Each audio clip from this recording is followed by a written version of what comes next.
Avant que le déjeuner spirituel ne commençât, le Seigneur t'avait vu. Amen. Avant que la parole éternelle existe, le Seigneur t'avait vu. Ce n'est pas une question d'une église ou qui que ce soit. C'est une question du Seigneur lui-même. Il t'avait vu. La grâce nous avait déjà vu, avait déjà cerné toute notre destinée. Elle avait déjà tout enveloppé. Que faire de mieux que de répondre à la grâce? Yes. Et c'est beau. C'est beau de voir comment l'amour de Dieu couvre. J'aime bien quand le pasteur dit, quand Nathanaël réagit, on voit quelqu'un qui est assez strict, assez méticuleux, assez droit. Et comme il dit, voilà un Israélite en qui il n'y a pas de fraude, il réagit comme quelqu'un d'assez sans fraude. Hein, il est quelqu'un de droit. Il dit ce qu'il pense. Voilà, il dit ce qu'il pense. Il n'est jamais dans les détours. C'est quelqu'un qui est... En fait, il a été fidèle à lui. Ce que Jésus dit et ce que lui fait montre effectivement ce qu'il est. Et Dieu dit, malgré tout ça, moi je t'avais déjà vu. La grâce avait déjà vu ce côté impulsif de Nathanaël, ce côté rigide de Nathanaël, ce côté où Nathanaël sait qu'il faut ça pour ça, il faut ça pour ça. Mais malgré ça, la grâce l'avait déjà localisé pour faire de lui quelqu'un de différent. L'amour de Dieu l'avait déjà localisé. Et ça, c'est beau. Quel que soit ce qu'on est, quelle que soit la position dans laquelle on se trouve en ce moment, la grâce nous a déjà vus. La Bible dit, alors que nous étions pécheurs, Christ est mort. Donc il n'a pas attendu qu'on se convertisse. Nous étions pécheurs, mais lui, il est monté à la croix. Il ne s'est pas dit, est-ce qu'ils vont se convertir? Non. Il a fait d'abord. Il a déversé son amour. Alors que nous n'avions pas encore montré un quelconque intérêt. C'est ce qui s'est passé avec Nathanaël. Il n'a pas encore montré un intérêt pour Christ. Mais Christ dit, je t'ai vu. Je t'ai vu.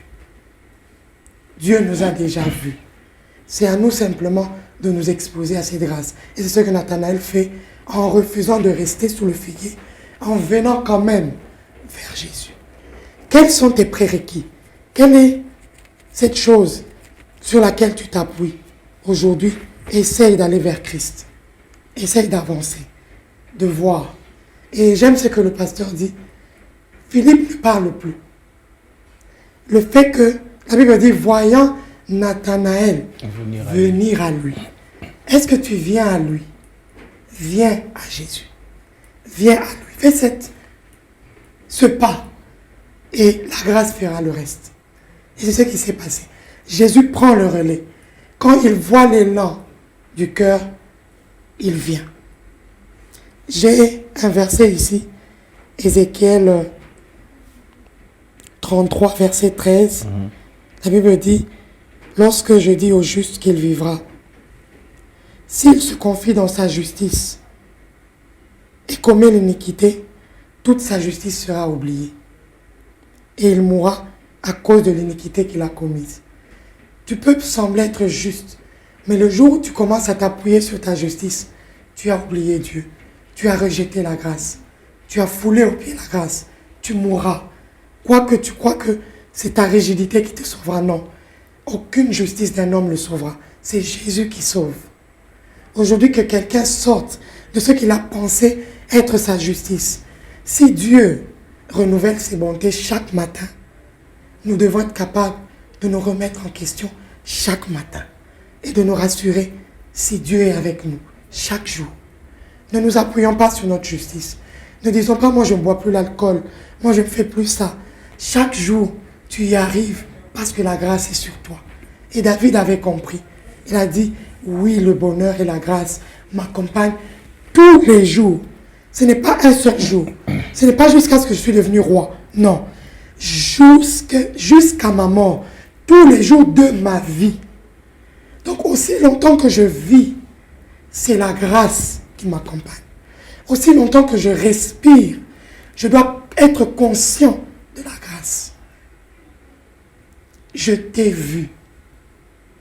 Que quelqu'un puisse être conscient que Dieu le voit et qu'il entre dans la dimension de la grâce. Dieu est bon. Amen. Il est bon. Amen. Ouh. Seigneur, Amen. mon Dieu. Dieu Je est viens bon. de voyager très loin. Oui. Ouh, Et la moi, je grâce. m'arrête Bon de voir voyage. parce que Merci, j'ai Seigneur. tellement à dire, mais ça bouillonne. Gloire à Dieu. C'est un pain extraordinaire. Et je suis béni. Gloire à Je suis Dieu. béni, moi-même. Gloire à Dieu. Wow. Gloire à Dieu. Gloire à Dieu. Je comprends pourquoi la voix s'est cassée. Ah là là Fallait là pas là. que je rate ça. Gloire à Dieu. Gloire Il est à sur Dieu. la- Aïe, aïe, aïe. Amen. Il y a tellement de choses à voir en ce qui concerne Nathanaël. Il y a tellement de leçons à comprendre en ce qui concerne Nathanaël. Déjà, moi, c'est le fait que Nathanaël s'est pris en charge. On lui a dit, viens et vois. Il ne s'est pas dit, Nathanaël Boubichi, parce que c'était quand même quelqu'un de rigide. Hein? C'était quand même quelqu'un centré sur les principes. C'était quand même quelqu'un qui ne se laissait pas faire. C'était quelqu'un qui savait ce qu'il voulait, où il allait, pourquoi, comment. Mais il a quand même fait le pas. On lui a dit, viens et vois. Qu'est-ce qui le garantissait à cause de ce que Philippe a dit qu'il allait voir et certainement quelque chose? Non. Il n'y avait rien qui le garantissait. Mais il s'est quand même déplacé. Ah, j'aimerais m'adresser au Nathanaël. À ces personnes qui, chaque fois qu'on leur présente les bienfaits de Dieu, ils sont tout le temps là en train de dire, comme des connaisseurs, non, vos histoires là, on connaît, laissez. Hein? Venez d'abord voir. Venez d'abord voir. La Bible dit, voyez et goûtez combien l'Éternel est bon. Ah! N'est-ce pas merveilleux? Amen. Et c'est ça que Nathanaël a expérimenté. On est en train de dire ici en coulisses, Nathanaël, quand Jésus dit, voici un Israélite en qui il n'y a point de feu, Nathanaël pensait que, madame, on a dit quelque chose de bon sur lui. Non, Nathanaël, vraiment, non, Jésus, vraiment, c'est, non, je suis sûre que Nathanaël lui était dit, Philippe, tu as vu? Il sait. Mais simplement, c'était la phrase qu'il fallait, parce que je crois que Nathanaël s'est senti en confiance. Et Jésus a toujours des phrases qui nous mettra en confiance. Il en a toujours. Il va dire quelque chose qui va nous toucher, qui va percer notre cœur. Et Jésus ne s'arrête pas là. Il va encore plus loin. Il dit à Nathanaël, quand tu étais sous le figuier. Papa Ephraim m'a demandé, avec quoi sur le figuier? Quand tu étais sous le figuier. C'est là. Qu'est-ce qui s'est passé? Au fait, Nathanaël s'est vu dévoiler. Au fait, c'est ça que Dieu fait. Il nous dévoile. Il nous révèle qui on est censé être, ce qu'on est censé avoir, ce qu'on est censé vivre. Dieu nous révèle notre destinée. Puisque c'est lui qui maîtrise. La Bible dit, nos destinées sont dans pas ses mains, sa main. Puisqu'il maîtrise nos destinées, alors les Nathanaël ne doivent que faire une seule chose, c'est se laisser aller. Oublier un peu leur titre, oublier un peu leur connaissance, oublier un peu leur façon de vivre et de faire, leur rigidité, leurs principes. C'est bien d'avoir des principes, mais les principes avec sans Jésus, c'est des principes qui vous mèneront à la ruine. Mais des principes avec Jésus. Les principes avec Jésus. Oh, aujourd'hui on parle de Nathanaël. Alors demain aussi on parlera de vous, Nathanaël. Vous qui avez accepté de faire le pas, qui avez accepté d'être responsable. Parce que ce qu'on ne sait pas aussi, c'est que Nathanaël, ce n'est pas seulement Nathanaël qui a été amené à Christ, mais c'est sa famille.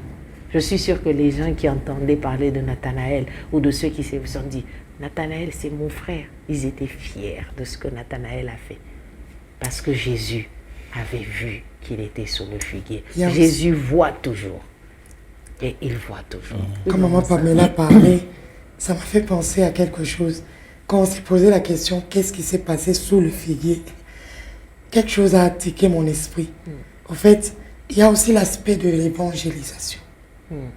Philippe est allé rencontrer Nathanaël sous le figuier. Et il a commencé à parler de Jésus. Lorsque quelque chose concerne Jésus, l'évangélisation, c'est comme si le ciel se mobilise. Le ciel s'est mobilisé pour soutenir les paroles de Philippe là où il était. Sous le figuier. Sous le figuier. Parce qu'il dit, quand tu étais avec Philippe sous le figuier, je t'ai vu.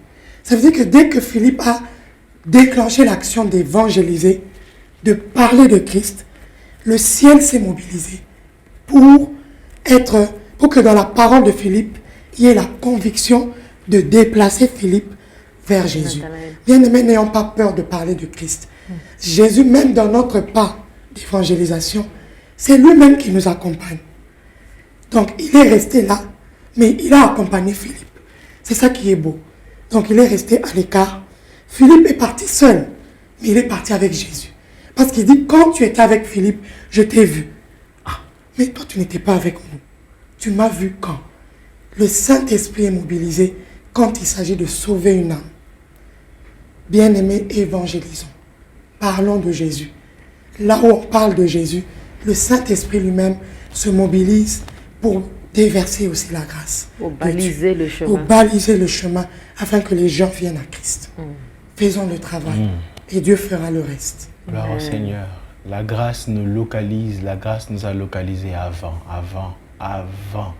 Elle avait déjà saisi tout le plan de Dieu, toutes les destinées de nos vies tracées par Dieu. La grâce les avait déjà saisies.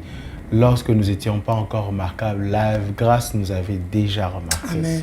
Que faire de mieux que de venir au Seigneur par sa grâce? C'est notre responsabilité. Livrons-nous. Venons à lui.